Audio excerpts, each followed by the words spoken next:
Here are not my performance, my prediction for the next game in Wednesday, the New Orleans Pelicans versus the San Antonio Spurs, ladies and gentlemen.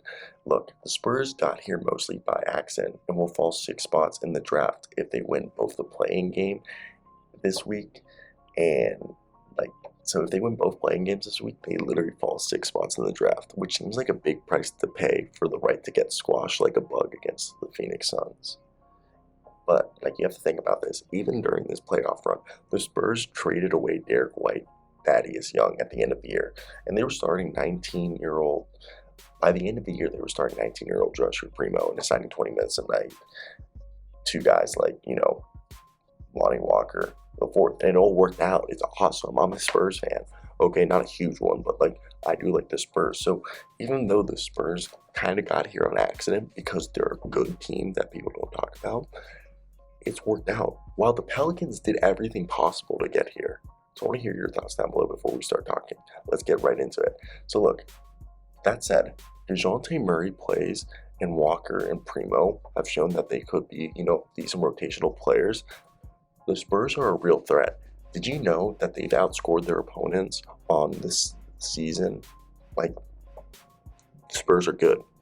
Jokic Poeltl has quietly been one of the league's most improved players, along with Keldon Johnson, DeJounte Murray, and Devin Vassell, all coming along nicely. And hey, they have the perfect backup center in Zach Collins, who's a stretch five who can rim protect, who's finally back.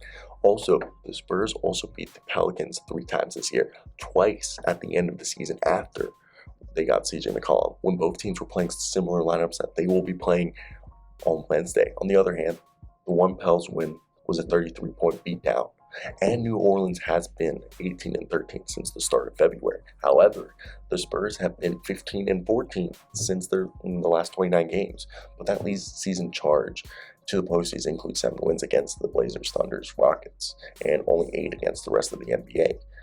Look, I'd feel better about San Antonio's odds, obviously, if Doug McDermott was playing, but not by too much. And the Spurs' extreme aversions to both drawing fouls and shooting 3-pointers is a big impediment to a good offense. And look, they're going to need to score a decent clip to hang on to the Pelicans' torrid offense, while the Pelicans also having home court. This is where I think about it.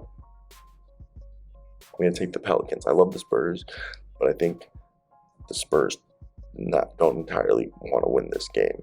Nothing really Pop wants to win this game, and Pop might make them win this game.